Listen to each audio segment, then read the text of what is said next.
जय हिंद दोस्तों, आप सभी का स्वागत है आपके चैनल कॉमर्स फील्ड पे। आज का ये वीडियो हमारा अकाउंटिंग बेसिक्स का दूसरा वीडियो होगा। पार्ट 2 होगा इंट्रोडक्शन ऑफ अकाउंटिंग का चैप्टर जो फर्स्ट है उसका।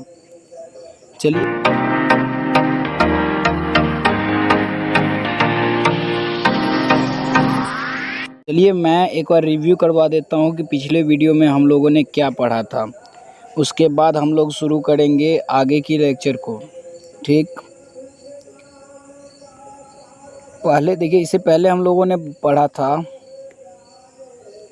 Needs of accounting. देखिए अकाउंटिंग का नीड्स क्या होता है, तो अकाउंटिंग प्ले अ विचुअल role in a running business because it's helps to track income expenditure वगैरह वगैरह।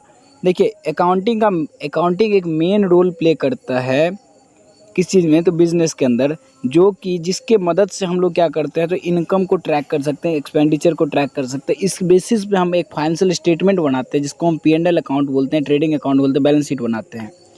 जिस बिहाफ पे बिज़नेस के अंदर हमें पता चलता है जो क्या हमारा प्रॉफिट है, क्या हमारा लॉस गया। अगर प्रॉफिट आया तो अगले साल हम इसी फाइनेंशियल स्टेटमेंट के बेसिस पे हम ये डिसीजन मेकिंग भी कर सकते हैं जो अगले साल हम कैसे अपना प्रॉफिट ज़्यादा बढ़ा सकते हैं और क्या ऐसा काम करें जिससे कि हमारा और भी ज़्यादा प्रॉफिट बढ़े। हमें अब देखिए, हमें ज़रूरत है इन्वेस्टर्स का, हमारे कंपनी में कैपिटल की ज़रूरत है, तो हम क्या चाह रहे हैं, तो इन्वेस्टर्स को अपने अंदर लाएं।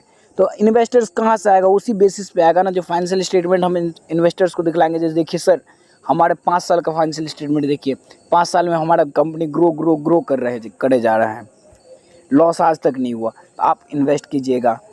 अगर लॉस हो गया तो समझिए डिसीजन मेकिंग के लिए काम आ जाएगा वही फाइनेंशियल स्टेटमेंट। यही नीड्स ऑफ अकाउंटिंग होता है। अकाउंटिंग एक फाइनेंशियल स्टेटमेंट है जिसका नीड्स हमें पड़ता है, समझे, जिसका ज़रूरत हमें पड़ता है किस चीज़ के लिए, बिजनेस डिसीजन मेकिंग के लिए। ठीक, आगे है बिजनेस। बिजनेस क्या होता है, एक ऐसा एंटिटी, एक ऐसा ऑर्गेनाइजेशन जो इंगेज हो किस चीज़ में, कॉमर्शियल, इंडस्ट्रियल और ट्रेड एक्टिविटीज़ में। ठीक,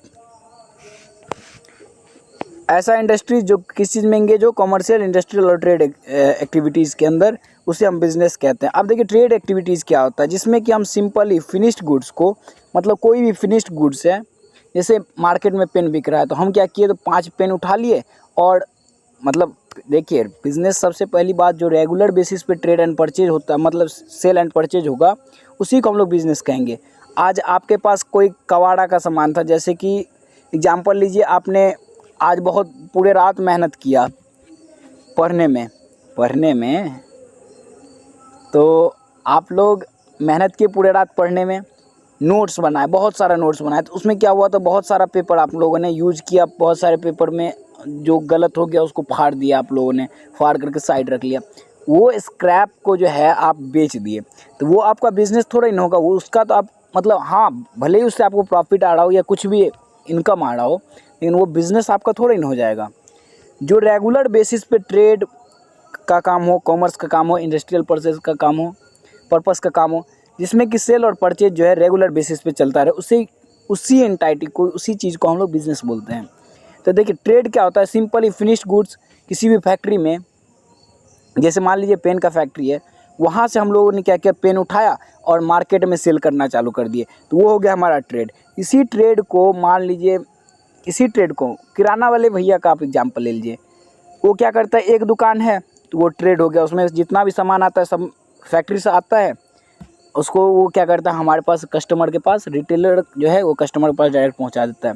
वहाँ वो किसी भी तरीके का मैन्युफैक्चरिंग वाला काम नहीं कर रहा है, किसी भी तरीके का रॉ मटेरियल का यूज करके नया आउटपुट नहीं दे रहा है। ठीक, उसी दुकान को अगर मान लीजिए, उसी दुकान को वो क्या करेगा, तो दूसरे तीसरे जगह पे खोल लिया, मतलब एक शहर के बदला दूसरे शहर, तीसरे शहर, उसका डेवलपमेंट हो गया उस दुकान का, तो उस बिज़नेस को हम ट्रेड बिज़नेस नहीं, अब कॉमर्शियल बिज़नेस बोल देंगे।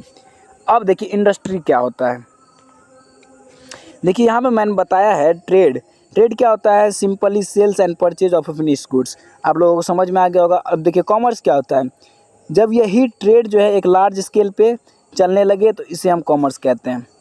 ठीक, अब देखिए इंडस्ट्रियल वर्क क्या होता है,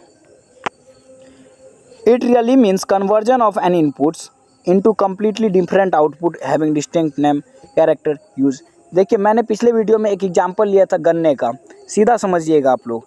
गन्ना रॉ मटेरियल है शक्कर के लिए, मतलब शुगर बनाने के लिए, चीनी बनाने के लिए, ठीक। तो वो जब बनता है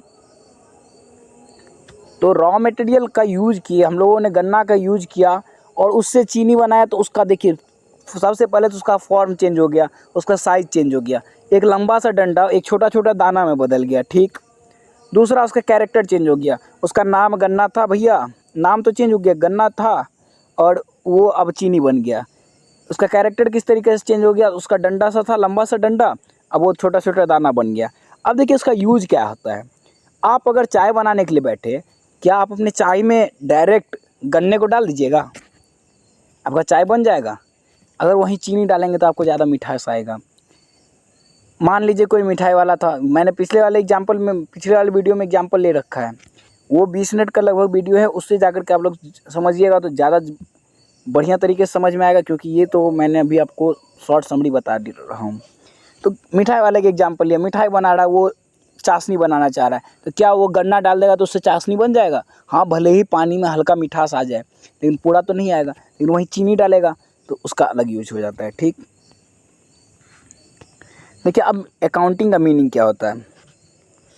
अमेरिकन इंस्टीट्यूट जो है और पब्लिक अकाउंटेंट ये बताता है जो अकाउंटिंग क्या है, एक रिकॉर्डिंग है, आर्ट है किस चीज़ का, रिकॉर्डिंग करने का, क्लासिफाइंग करने का, समराइजिंग करने का, किस चीज़ को, ट्रांजैक्शन एंड इवेंट्स को किस चीज़ के बेसिस पे, मॉनेटरी टर्म में, सिग्निफिकेंट मैनर में, मॉनेटरी टर्म में, ठीक। जिससे कि वो जो रिजल्ट जिसका आएगा हमारा, जो हम फाइनेंशियल स्टेटमेंट के बारे में बात किए थे, इसका प्रॉफिट और लॉस का बात हुआ था, असिस्ट कितना है, लायबिलिटीज कितना है अपने पास, स्टॉक क्या है, ये सब चीज़ जितने भी चीज़ था, इस चीज़ का जो बात किए थे वो सब कुछ अकाउंटिंग के अंदर आएगा। इसी चीज़ को हम रिजल्ट्स को इंटरप्रेट करते हैं, कम्युनिकेट करते हैं, किसके ऊपर, यूजर्स के साथ, ठीक। अब देखिए ट्रांजैक्शन क्या होता है, जो बिजनेस एक्टिविटी में एफर्ट्स के साथ परफॉर्मेंस को, मतलब एफर्ट के साथ ऐसा परफॉर्मेंस जो एफर्ट्स के साथ बिजनेस एक्टिविटी के अंदर हो। जैसे कि देखिए हम लोगों ने किसी भी चीज़ को सेल किया, किसी भी चीज़ को परचेज किया। देखिए परचेज करने में वो सामान को पहले, सबसे पहले तो वहाँ से ख़रीद के जहाँ से हम लोगों ने लाया, उस जगह से लाना, उसका कॉस्ट हम लोगों ने बियर किया। उसके बाद उस चीज़ को वहाँ से फिर कस्टमर को देना, मतलब दुकान में लाना, स्टॉक में रखना, गोडाउन का रेंट बियर किया। अब गोडाउन से उठा करके दुकान में लाए, दुकान से उठा करके कस्टमर को दिया। यहाँ देखिए स्टॉक में, मतलब इस जगह पे एफर्ट्स इन्वॉल्व हो रहा है, तो यहाँ क्या हो गया, ये ट्रांजैक्शन हो गया। अब यही सामान का कुछ स्टॉक हमारे गोडाउन में बच गया, वो स्टॉक हमारा क्या हो गया, इवेंट्स हो गया। चलिए इसके बाद हम लोगों ने पढ़ा था ऑब्जेक्टिव्स। ऑब्जेक्टिव्स क्या है, ये जो है कंप्लीट फाइनेंशियल ट्रांजैक्शन का रिकॉर्ड रखता है, ठीक। ये फाइनेंशियल ट्रांजैक्शन का कंप्लीट रिकॉर्ड रखता है, सिस्टमेटिक रिकॉर्ड और कंप्लीट रिकॉर्ड रखता है। इससे हम क्या करते हैं, प्रॉफिट एंड लॉस हमें इससे कैलकुलेट हो जाता है, मतलब इससे हमारे फर्म का जो प्रॉफिट और लॉस होता है वो हमें पता चल जाता है। ये फाइनेंशियल पोजीशन बिजनेस का बता देता है। ये जो है इसका जो इन्फॉर्मेशन आता है, वो जो लास्ट रिजल्ट आता है, उसको हम क्या करते हैं, वेरियस ग्रुप और यूजर्स के साथ बताते हैं, मतलब इन्फॉर्म करते हैं उन लोगों को। सॉल्वेंसी पोजीशन क्या है इस बिज़नेस का, वो पता चलता है, डिसीजन मेकिंग का वर्क होता है। चलिए आज का टॉपिक अब हम लोग शुरू करते हैं, फंक्शंस ऑफ बिजनेस। बिजनेस का फंक्शन क्या है, अब हम लोग यहाँ से सही तरीके से समझेंगे। देखिए सबसे पहला काम है मेजरमेंट करने का। Accounting measures past performance of the business entity and depicts its current financial position. देखिए मेजरमेंट कीजिएगा आप अपने बिजनेस से ही, मान लीजिए ना,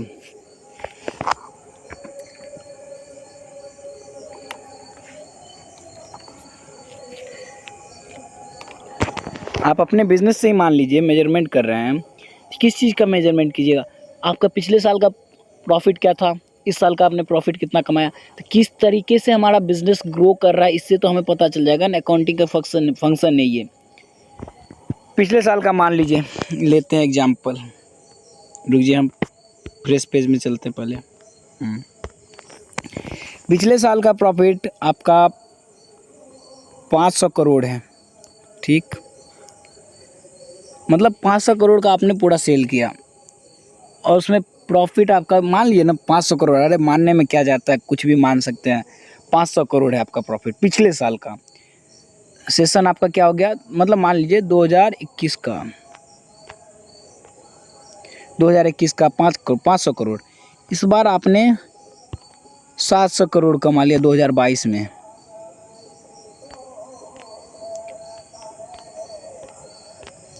में आपने क्या किया, 700 करोड़। तो ये जो डिफरेंस आ रहा है 200 करोड़ का, 200 करोड़ तो आपका इनकम है ना, आपने ग्रो किया ना बिजनेस को। तो इस चीज़ से, मेजरमेंट से हमें पता चलता है कि क्या फ़र्क आ रहा है। क्या पता यहाँ पे आपको 400 करोड़ ही इस साल अर्न होता, ऐसा भी हो सकता था। एक साल 100 करोड़ का आप लॉस में भी जा सकते थे। तो इस चीज़ के बारे में भी हमें यहाँ से पता चल रहा है, ठीक। चलिए अगला फंक्शन हम लोग पढ़ते हैं। बहुत लंबा चैप्टर हो जाएगा, थोड़ा शॉर्ट में ही खींचेंगे। शॉर्ट में तो नहीं, पूरा ब्रीफ में ही चलेगा। मेजरमेंट के बाद देखिए, मेजरमेंट, अच्छा रुक जाइए 1 मिनट।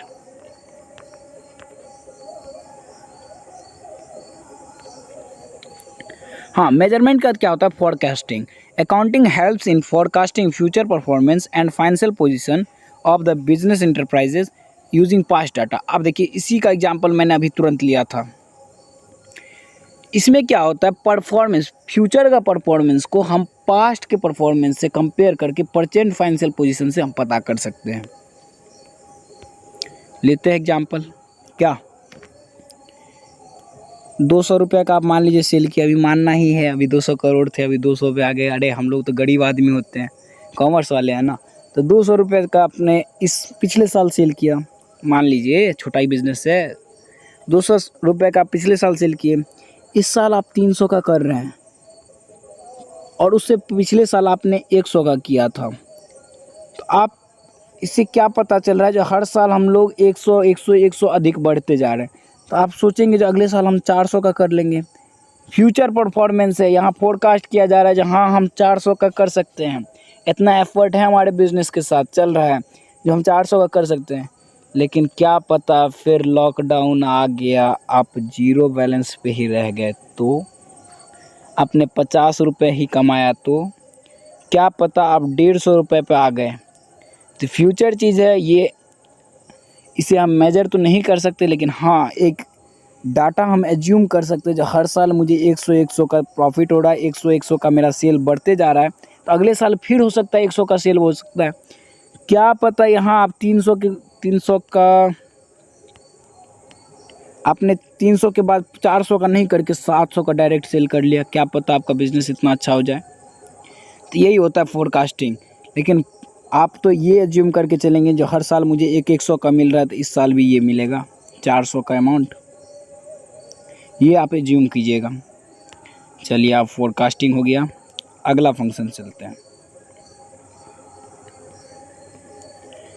देखिए, अब बिजनेस क्या करता है, अकाउंटिंग क्या करता है, डिसीजन मेकिंग में काम आता है। किस बेसिस पे, आप देखिए आपका फाइनेंशियल स्टेटमेंट बन गया, सब कुछ हो गया।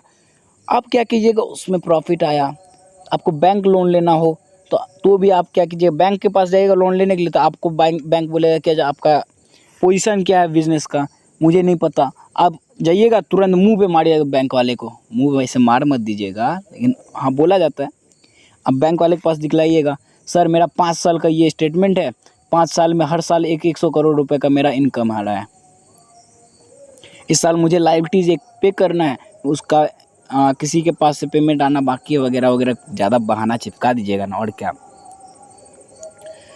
अरे अपना छोड़िए बैंक वाले को, आउटसाइडर्स को छोड़िए, अंदर चलिए, बिजनेस के अंदर ही मैनेजर जो है अपना, वो मैनेजर ही तो डिसीजन मेकिंग में काम देगा।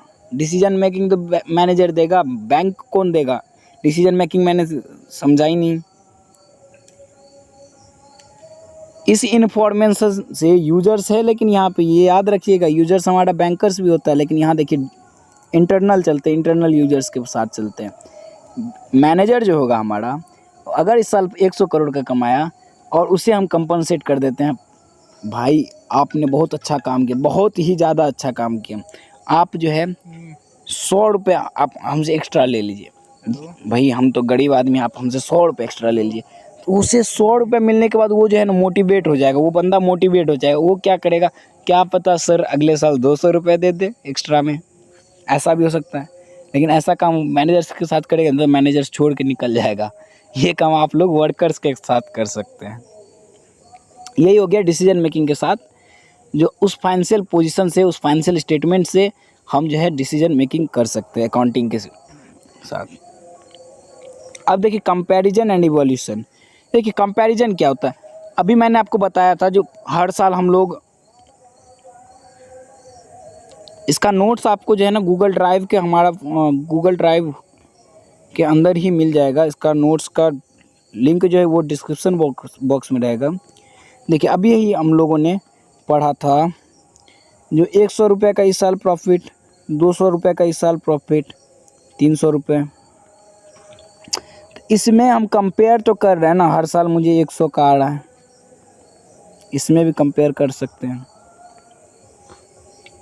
कंपेयर कर रहे हैं। यही हो गया कंपैरिजन आपका। चलिए एक बार इसका हम लेक्चर देख लेते क्या है, मतलब लैंग्वेज क्या है। Accounting assess performance achieved in rational to targets and discloses information regarding accounting policies and contingent liabilities, which play an important role in predicting, comparing and evaluation the financial result। देखिए compare कर लिए, अब predict भी कर सकते हैं ना आप, किस चीज़ को, एग्जाम्पल लिए थे अभी फोरकास्टिंग के टाइम में, past data present financial position को लेकर के हम फ्यूचर का परफॉर्मेंस डिसाइड कर सकते हैं। तो वही चीज़ प्रिडिक्टिंग। चलिए अगला है कंट्रोल हमारा। अकाउंटिंग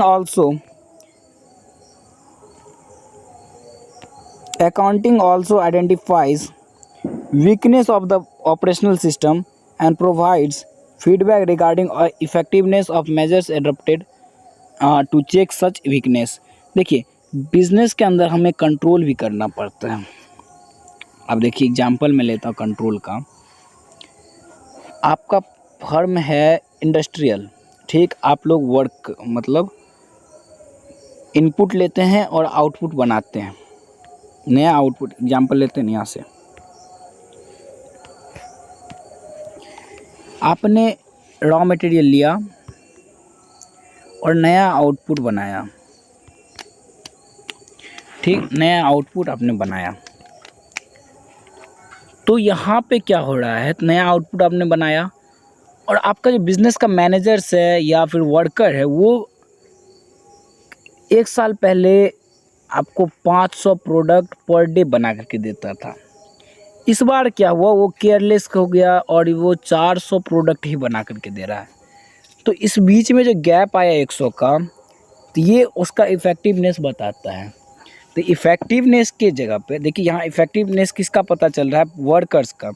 वर्कर्स का जो इफ़ेक्टिवनेस है, मतलब वर्कर्स किस हिसाब से काम करता है, उसको हम लोग क्या करते हैं तो कंट्रोल करेंगे। अब देखिए यहाँ पे 100 का डिक्रीज हो गया, तो अब इसको क्या करेंगे, यहाँ पे वर्कर को हम भैया कंपनसेट कर देते हैं ना, वर्कर को मोटिवेट करेंगे, भाई साहब आप ऐसे काम कीजिएगा, आपको निकाल दिया जाएगा, ऐसा नहीं करना है, उसको थोड़ा सा है ज़्यादा पैसा दे दीजिए। तो वो क्या होगा, तो मोटिवेट होगा, तो वो क्या करेगा, तो आपको अच्छा से अच्छा तरीके से और भी बेहतर तरीके से काम करेगा। लेकिन इस चीज़ को तो हम कंट्रोल कर रहे हैं ना, जहाँ 500 प्रोडक्ट बनता था वहाँ 400 ही बन रहा है। इसको कंट्रोल करके हम इसको 700 प्रोडक्ट पर भी ले जा सकते हैं ना। तो अकाउंटिंग ही हमें ये डाटा दिया ना जी, यहाँ पे सर पिछले साल तो 500 का सेल हुआ था, इस साल 400 का ही क्यों, क्योंकि भैया 400 ही तो प्रोडक्ट बना ना। ये चीज़ को भी हम कंट्रोल यहाँ से कर सकते हैं।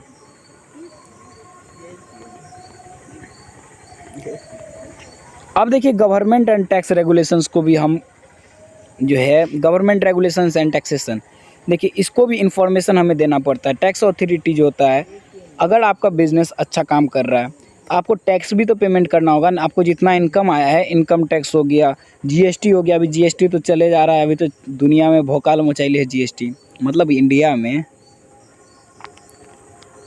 अब देखिए, accounting provides necessary information to the government and to exercise control on the entity as well as in tax collection of revenue, collection of tax revenues।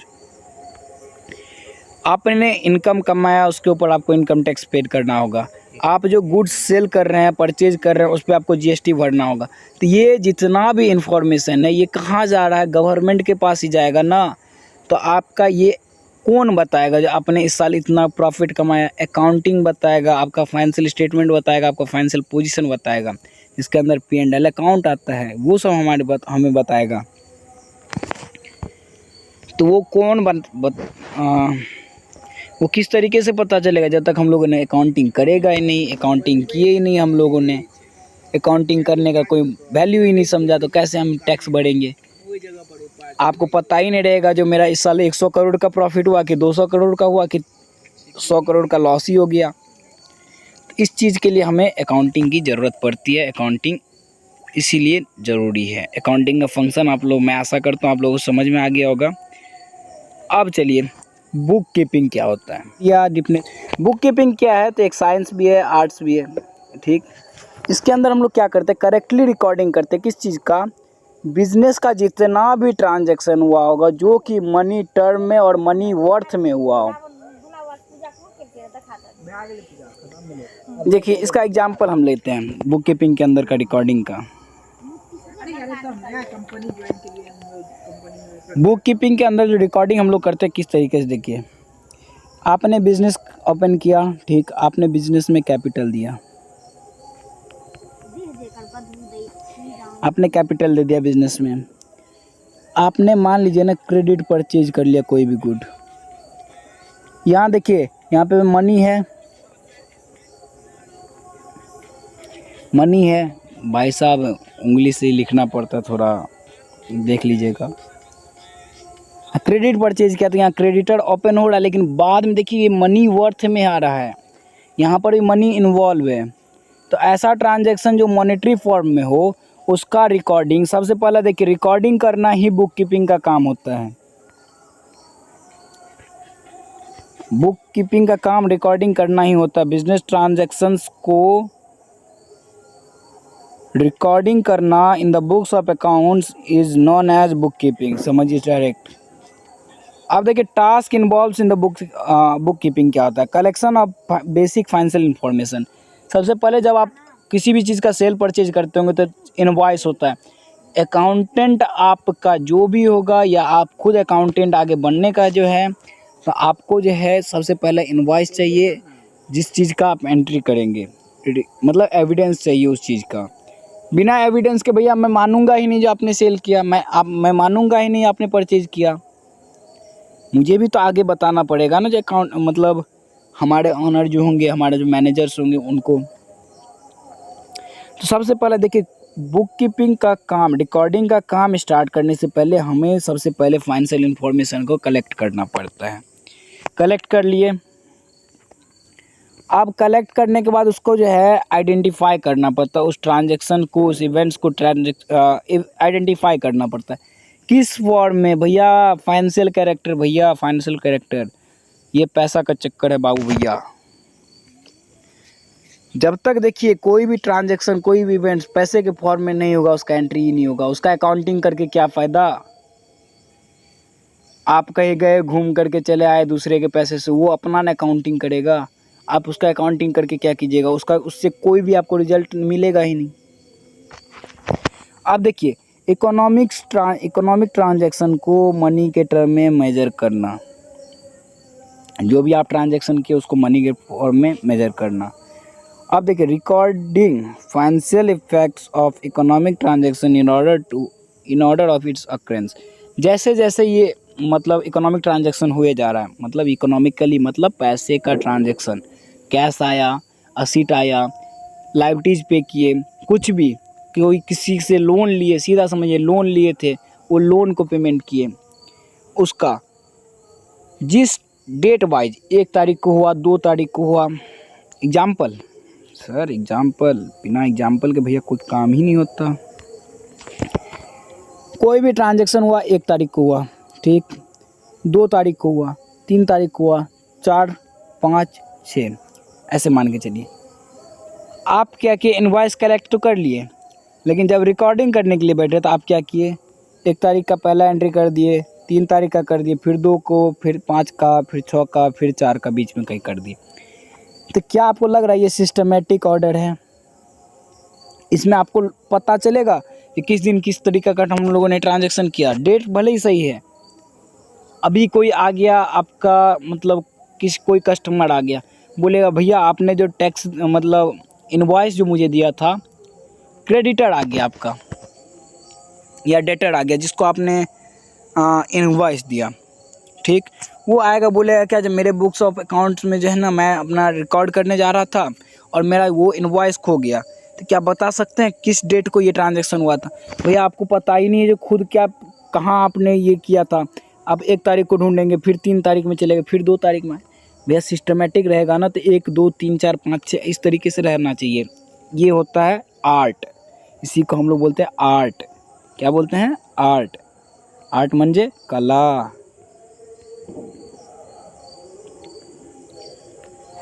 आगे आता है अपना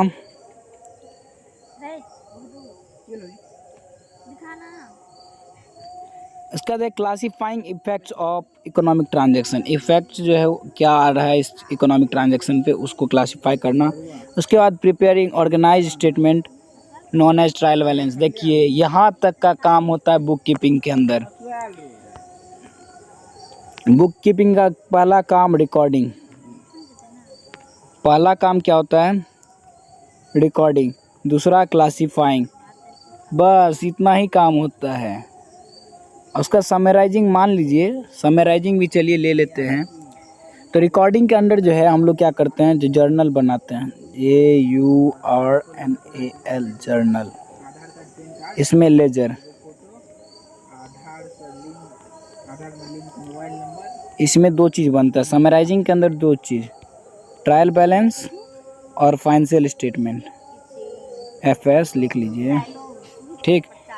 तो यहाँ तक का काम जो है, यहाँ तक का काम ये यहाँ तक का काम जो है ये आपका बुक कीपिंग का काम होता है, ठीक। ये बुक कीपिंग का काम है। यहाँ तक का काम बुक कीपर करेगा, मतलब वो जो जूनियर अकाउंटेंट होगा वो ये काम करेगा। ये जो फाइनेंशियल स्टेटमेंट बनेगा उसके आगे का काम जो होगा वो अकाउंटेंट करता है, जो आप लोग करेंगे इन फ्यूचर। मैं आशा करता हूँ बुक कीपिंग आप लोगों को समझ में आ गया होगा और वो जो टास्क इन्वॉल्व होता है बुक कीपिंग के अंदर वो भी समझ में आ गया होगा। अब चलिए हम लोग शॉर्ट में, मतलब बुक कीपिंग हम लोगों ने पढ़ ही लिया, अकाउंटिंग पढ़ ही लिया, तो अब एक बार इसका डिफरेंस समझ लेते हैं ना, बुक कीपिंग और अकाउंटिंग के अंदर डिफरेंस क्या होता है। जल्दी जल्दी हम समझ लेंगे, जब दोनों चीज़ का कंसेप्ट क्लियर है तो समझ लेंगे तुरंत। देखिए सबसे पहला चीज़, output of book keeping is an input of accounting. जो बुक कीपिंग का आउटपुट होगा, जो बुक कीपिंग का रिजल्ट होगा वो अकाउंटिंग का जो है इनपुट होगा, रॉ मटेरियल होगा सर, रॉ मटेरियल। अकाउंटिंग जो है उसी रॉ मटेरियल से स्टार्ट होगा। और जो output of accounting permit inform judgement and decision by the users. और जो अकाउंटिंग का जो आउटपुट होगा वो किसके लिए रॉ मटेरियल हो जाएगा? अरे भैया डिसीजन मेकर्स के लिए, अरे यूजर्स के लिए। तो समझ रहे होंगे आप लोग। अगला है पर्पस। क्या होता है बुक कीपिंग का? Purpose of book keeping is to keep systematic record of transaction and events of financial characters in order of its occurrence। जिस हिसाब से वो अकर हो रहा है, मतलब सिस्टमेटिक ऑर्डर में उसका हम लोग क्या कर रहे हैं, तो सिस्टमेटिक रिकॉर्ड कर रहे हैं। सिस्टमेटिक ऑर्डर में सिस्टमेटिक रिकॉर्ड। इस सिस्टमेटिक ऑर्डर का एक नाम होता है क्रोनोलॉजिकल ऑर्डर, जिसमें कि date by date, time to time transaction होता है, ठीक। अभी अकाउंटिंग का क्या पर्पस है भैया? Purpose of accounting is to find result of operating activity by business and to report financial statement of the business. यहाँ से तो भैया हम लोगों ने क्या किया, तो पूरा सिस्टमेटिकली रिकॉर्ड कर लिया, उसको क्लासीफाई कर लिया, उसको एक पॉइंट में समराइज किया, ट्रायल बैलेंस, ठीक यहाँ तक का काम किया। उसके बाद जब हम फाइनेंशियल स्टेटमेंट बनाते हैं तो यहाँ से हमारे पास रिजल्ट आता है। ये रिजल्ट किस चीज़ का रहता है? ऑपरेटिंग एक्टिविटी का, बिजनेस का ऑपरेटिंग एक्टिविटी का, जो कि हमारे बिजनेस का फाइनेंशियल स्ट्रेंथ बताता है। सर आपके पास कितना कैश है, कितना कैश इक्विवेलेंट है, कौन सा शॉर्ट टर्म कैश है, कौन सा लॉन्ग टर्म कैश हो जाएगा, मतलब ऐसा कौन सा कैपिटल है जिसको आप जल्दी से जल्दी यूज कर सकते हैं, कैश के फॉर्म में मतलब ट्रांसफ़र कर सकते हैं। तो अकाउंटिंग का पर्पस ये है। अब देखिए, it is the foundation of accounting. Book keeping को देखिए डिफाइन भी आप ऐसे कर सकते हैं, book keeping is a foundation of accounting, और it is an art, it is an science and arts of recording. इस तरीके से आप लोग बता सकते हैं, जिससे जहाँ कार्टर भैया ने भी दिया था। और ये जो है, ये क्या है? लैंग्वेज ऑफ बिजनेस है। एक चीज़ याद रखिएगा, बुक कीपिंग क्या है? फाउंडेशन ऑफ अकाउंटिंग, और अकाउंटिंग क्या है? Language of business. ये चीज़ मेन पॉइंट है, ये याद रखिएगा। अगला है, it is carried out by junior staff. Book keeping का काम जो है वो जूनियर स्टाफ करेगा, वो साइंस स्ट्रीम से हो या आर्ट्स स्ट्रीम से हो या कॉमर्स स्ट्रीम से हो, जो भी हो, जो 11th-12th कॉमर्स का मतलब कर लिया हो, उसको बस इतना नॉलेज होना चाहिए, जर्नल एंट्री कैसे पास हम करते हैं, लेजर पोस्टिंग कैसे करते हैं, ट्रायल बैलेंस कैसे बनाते हैं, और जो हमारा इकोनॉमिक ट्रांजैक्शन हुआ उसका इंफॉर्मेशन हम किस हिसाब से कलेक्शन करते हैं, इतना काम उसको आएगा, बस हो गया, वो बुक कीपर बन गया, वो जूनियर स्टाफ के तौर पे बुक कीपिंग का काम कर सकता है। और जब अकाउंटिंग की बात आती है तो ये जो है सीनियर स्टाफ के द्वारा किया जाएगा। इसके लिए skill of analysis and interpretation. भैया आप ही सीए बनने वाले हो ना, आप ही सीए में बनने वाले हो ना, तो आपके लिए ये काम है अकाउंटिंग का, तो आप लोगों के लिए ये काम है, ये सीनियर स्टाफ का काम है। आप लोग 11th-12th अगर कर लिए हो, आप जूनियर स्टाफ के तौर पे काम कर सकते हो, लेकिन अगर थोड़ा स्किल और डेवलप हो गया आपका, आप उसी फाइनेंशियल स्टेटमेंट्स को एनालाइज कर रहे हैं, इंटरप्रिटेट कर रहे हैं, जो इससे किस तरीके से हम और आगे अच्छा बेहतर तरीके से काम कर सकें, तो वो अकाउंटिंग के अंदर काम आता है। वो सीनियर स्टाफ करता है अकाउंटिंग का वर्क। जूनियर स्टाफ क्या करेगा? जूनियर स्टाफ क्या करेगा? बुक कीपिंग का काम, सीनियर स्टाफ अकाउंटिंग का काम। समझ में आ गया होगा। अब देखिए ऑब्जेक्ट्स क्या होता है। Objects of its to summarise the cumulative effect of all economic transaction of business for a given period by maintain permanent records of each business transaction with its evidence and financial effects of accounting. ठीक। और इसका क्या होता है? Objects of accounting is not only book keeping but also analysis, interpreted, reported financial information to inform decision, to inform decisions. देखिए objectives क्या होता है इसका, इतना काम कर दें एविडेंस लेकर के और रिकॉर्डिंग ट्रांजैक्शन करके, जिससे कि हमारा अकाउंटिंग वर्क स्टार्ट हो जाए। लेकिन जब अकाउंटिंग का ऑब्जेक्टिव देखा जाएगा, इसका केवल और केवल बुक कीपिंग ही नहीं, इसमें एनालिसिस आएगा, समराइजिंग आएगा, मतलब इंटरप्रिटेशन आएगा, किस चीज़ का? फाइनेंशियल इन्फॉर्मेशन का, जो कि बाद में डिसीजन मेकिंग में काम देगा। तो मैं आशा करता हूँ आप लोगों को समझ में आ गया होगा। आज का वीडियो बहुत लंबा हो जाएगा, तो यहीं तक हम लोग रखेंगे। और अगर आप लोगों ने पिछला वीडियो नहीं देखा तो उसे भी जा कर के देख लीजिए। मैं धीरे धीरे अपने अंदर भी इम्प्रूवमेंट ला रहा हूँ, जो आप लोग को और बेहतर तरीके से समझाना चाहूँगा। चलिए, जय हिंद।